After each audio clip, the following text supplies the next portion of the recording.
Empezamos nuestro periodo de entrevistas con nuestro experto en logística y puertos, Rommel Troch, gerente de Busco el Mejor Flete. Rommel, bienvenido a Next Noticias. ¿Y cuánta mentira se está diciendo de todo lo que se ha hablado del sector logístico y principalmente de este contrato con Panama Ports? Buenos días. Buenos días, Fernando, y muchas gracias por la invitación. El tema marítimo es un tema que sale a la luz pública o al público, o sea, cada 10, 15 años, Sí. pero no es un tema del día a día. Entonces, pues la gente recibe información de algo que está ocurriendo y si simpatiza con ello, pues la repite. No verifican la veracidad de la información. Yo tengo que decirte, por ejemplo, que yo no he visto en ninguna entrevista a algún experto en temas portuarios. No he visto. Sí. Conozco de dos exadministradores del canal que conocen muy bien del canal y son expertos en ese negocio, pero creo que su información sobre el tema portuario es muy diferente o limitada. Yo he estado 30 años en la industria portuaria. 13 años estuve con el gobierno o el Estado cuando administraba los puertos de Balboa y Cristóbal. Tuve 13 años con ellos.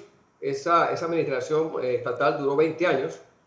Yo de ahí he pasado 17 años en la industria portuaria privada. Y hay que también entender una cosa, es una industria portuaria privada de transbordo.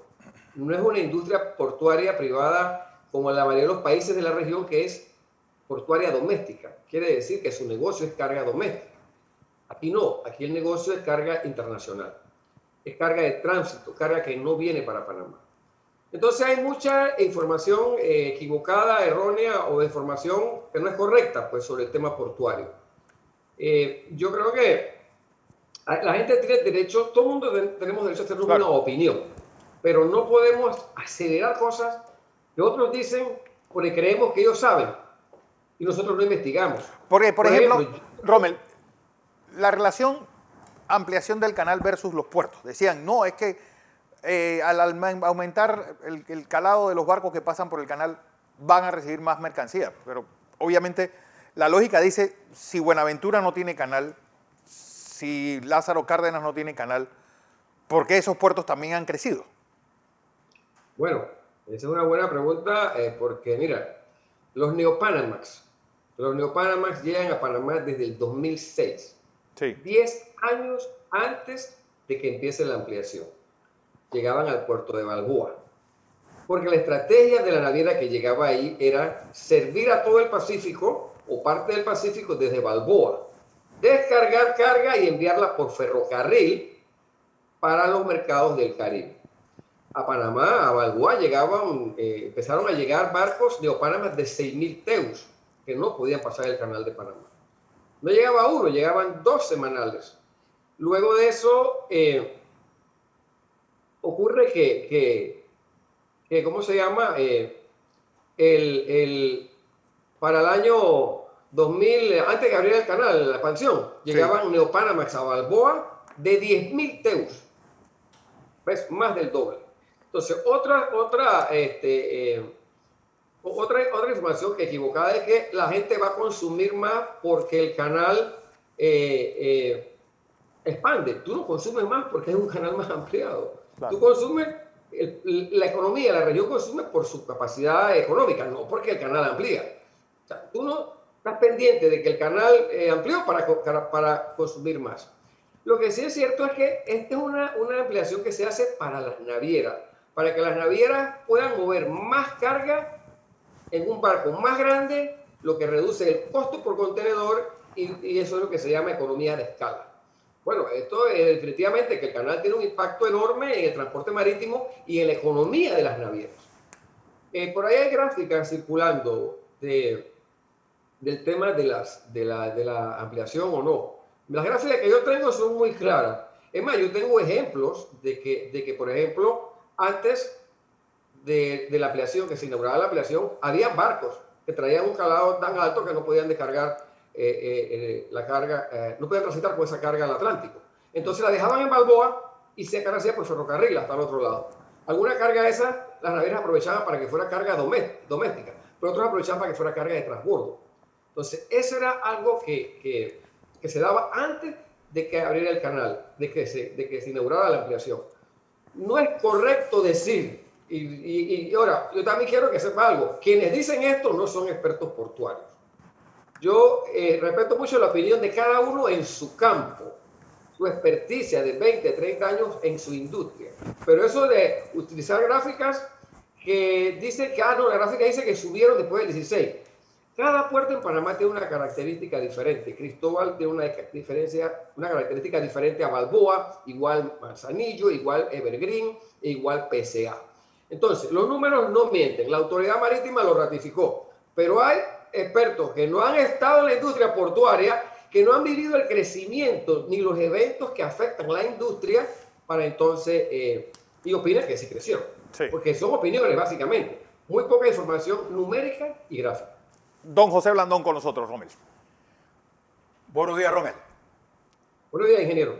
Un placer. No soy experto portuario, pero en el proceso de la administración Pérez Valladares, a mí me tocó ser el director de Asuntos Políticos de la Cancillería, y en función de eso, junto con el difunto Hugo Torrijos, me tocó recorrer el mundo para ver qué se estaba haciendo en puertos y nosotros tener una idea de qué podíamos hacer en Panamá. De manera que conozco bastante bien las cosas que se hicieron en ese periodo. La primera pregunta que le quiero hacer, porque incluso escuché a los sectores privados, a mí me preocupa mucho cuando el sector privado dice cosas, porque es un sector que uno cree está llamado a ser objetivo. Si no lo es ello, entonces introduce más caos. Por ejemplo, el contrato de Panama Port, según ellos, debe pasar a la Asamblea Nacional para su discusión. Bien. Mi criterio es que ese contrato no debe pasar por ninguna asamblea, como efectivamente tampoco pasaron las ampliaciones, la autorización automática de otras dos empresas portuarias que se elevaron a 20 años cada una y no pasó por ningún lado.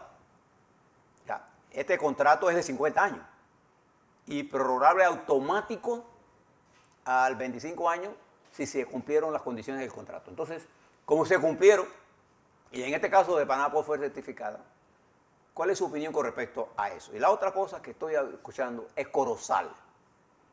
Usted sabe perfectamente que cuando se hizo la licitación de Corozal se declaró desierta porque la gente se dio cuenta que esa no era una cosa rentable. Porque nosotros tenemos suficiente capacidad instalada, lo que Corozal iba a hacer era competir con lo que ya existía. Se iba a repartir entre todos y alguien, lo que íbamos a crear un caos. Pero además había... Financieramente los números no daban. Claro, no daban. Esa es la realidad. Y segundo, creaba un problema de tráfico, de seguridad en el tráfico a la salida del canal en el área pacífica.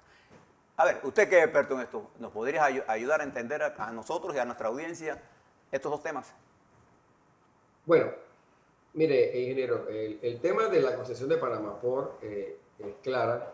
Yo he estado leyendo la resolución de la MP, he estado leyendo la información del contrato, y la cláusula de renovación dice automática, siempre y cuando la empresa haya cumplido con sus obligaciones, con los términos del contrato.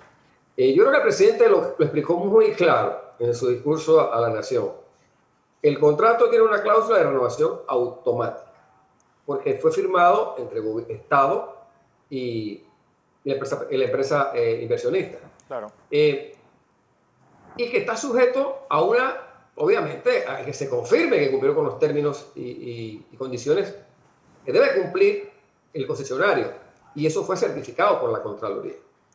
Entonces, el presidente lo explicó muy claro, es un tema también de seguridad jurídica, cumplir con el contrato.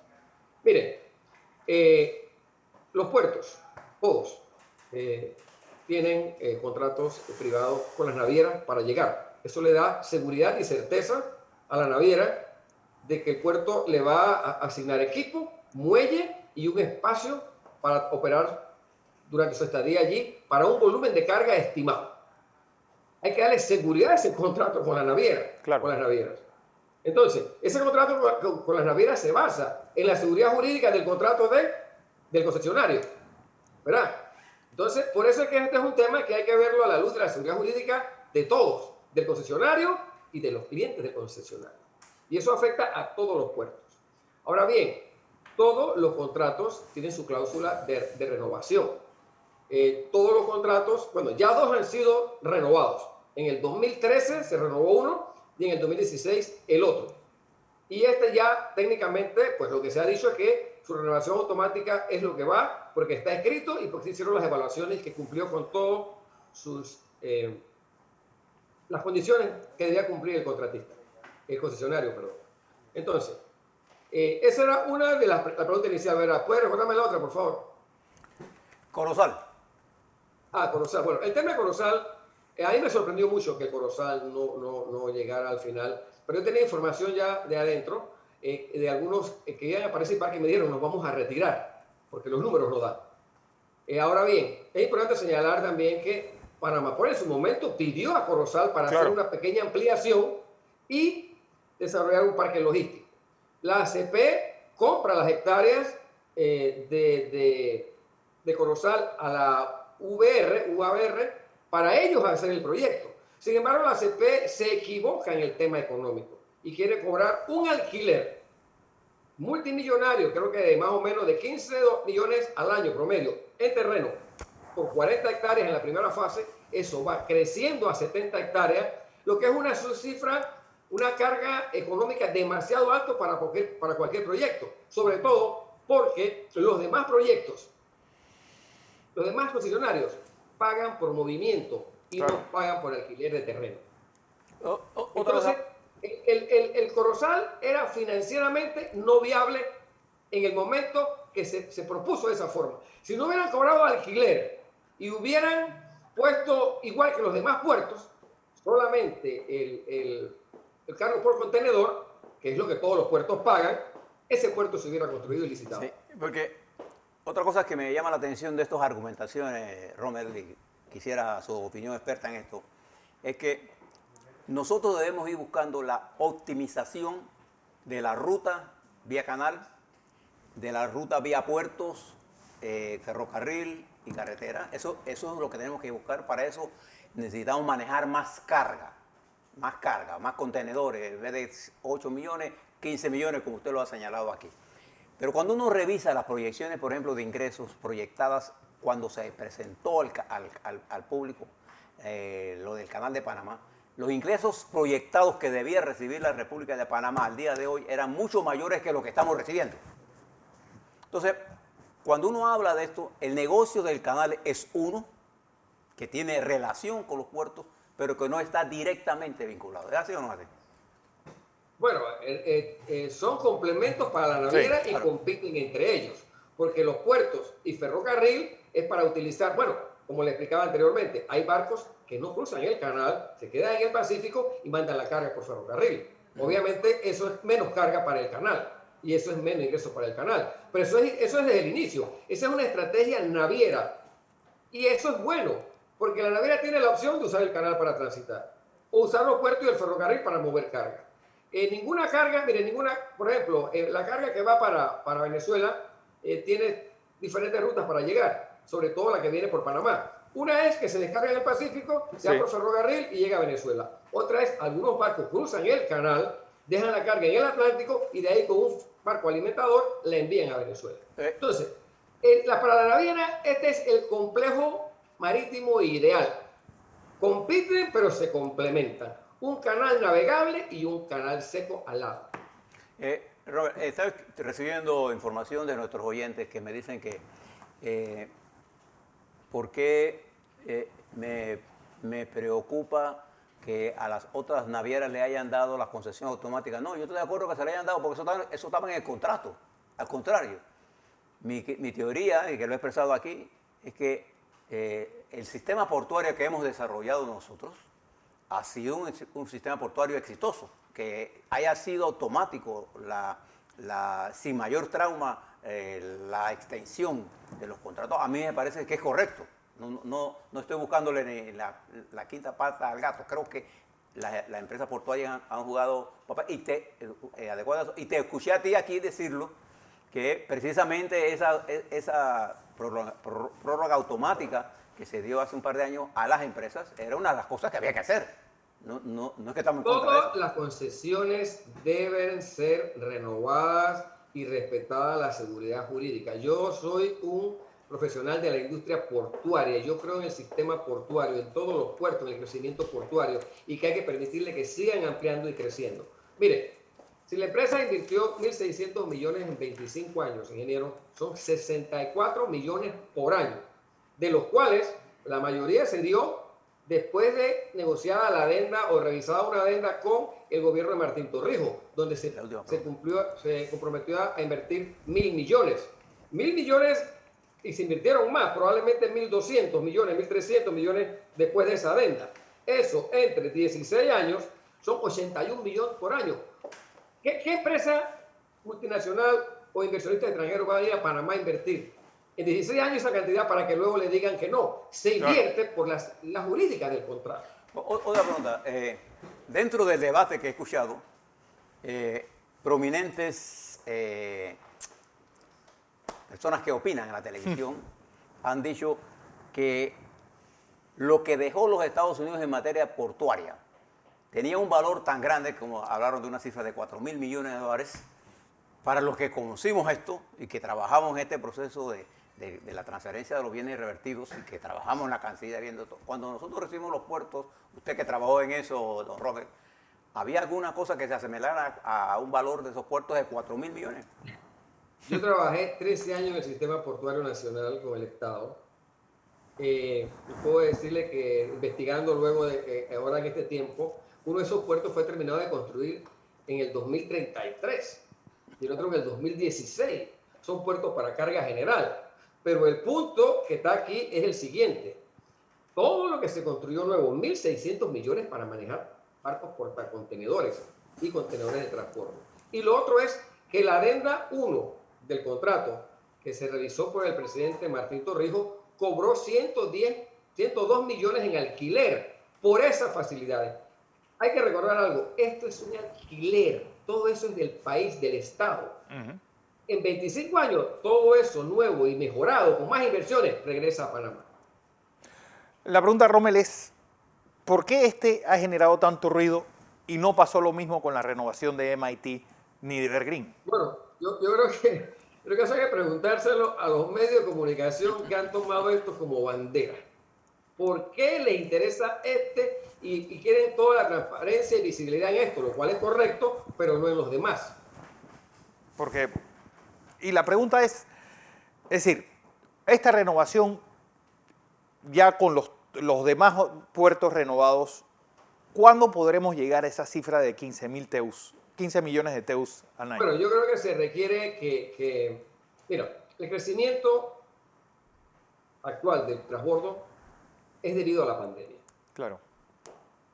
Un experto marítimo de navieras lo explicaba claramente, que las economías cerradas, la cantidad de servicios disminuidos, lo que conviene es acumular carga en centros de transbordo. Y Panamá no es el único que crece en transbordo. También crece Cartagena y otros centros de transbordo. Y yo le pregunté a él, bueno, tenemos que esperar que este crecimiento que se dio en pandemia se retire, se regrese una vez, volvamos a la normalidad y volvamos a las figuras anteriores. Bueno, él dijo algo muy lógico. Todos estamos aprendiendo en pandemia y no sabemos qué va a ocurrir todavía. Sí, ¿qué va a pasar? Lo cierto es que estamos disfrutando de un crecimiento del transbordo de 10.5 hasta mayo de este año y de 8.6 el año pasado, lo que le da mucha estabilidad a los trabajadores, a la empleomanía y a las divisas que entran por ese segmento a Panamá, ¿no? Yo creo que debemos estar contentos de tener el complejo portuario más grande de América Latina, el más desarrollado, con operadores portuarios de clase mundial comprometidos con este país, porque todos han apostado a invertir en Panamá, confiando en la seguridad jurídica. Eso es lo más importante. ¿Ese crecimiento es parejo en el Caribe como en el Pacífico? ¿O uno está creciendo más que otro? No es así. Se ha dado crecimiento, si lo comparamos antes de la ampliación, Sí. por ejemplo, no, el crecimiento es en el Atlántico, todo. En el Pacífico no ha crecido casi nada. ¿Pero por qué uno ve más grúas pórticas del lado Pacífico, por lo menos? Bueno, es que el Pacífico hace unos años le ingresó un puerto nuevo, el puerto de PCA, con 8 grúas. Ese puerto logró llevarse una naviera del puerto de enfrente, que es Balboa. Entonces la carga está distribuida en el Pacífico. Ok. No, crece marginalmente, pero no crece a las cifras previas a la ampliación. Antes de la ampliación, en el 2014, si no me equivoco, los números por ahí los tengo, fue el mayor crecimiento del Pacífico. Si lo vemos como Pacífico, el mayor crecimiento fue antes de la ampliación, no ha sido después de la ampliación. Todavía no se han superado los mejores números que se dieron en el Pacífico antes de la ampliación. Porque me Pero llamó en el la... Atlántico sí. Pero en el Atlántico sí. También hay que entender algo. El Atlántico es un mercado de transbordo más grande. Por eso hay más puertos de transbordo. Tenemos Cartagena, tenemos transbordo en Caucedo, tenemos transbordo en Jamaica, tenemos transbordo en Freeport, Bahamas. ¿Ves? Entonces, es un mercado más grande. ¿Por qué? Porque una vez el barco transita el canal, tiene que decidir dónde hacer transbordo. Porque él no va a ir con esa carga, él va para Estados Unidos. Él no va para Venezuela, ni va para Honduras y se regresa por el canal. No, él va para Estados Unidos y hace transbordo en Panamá.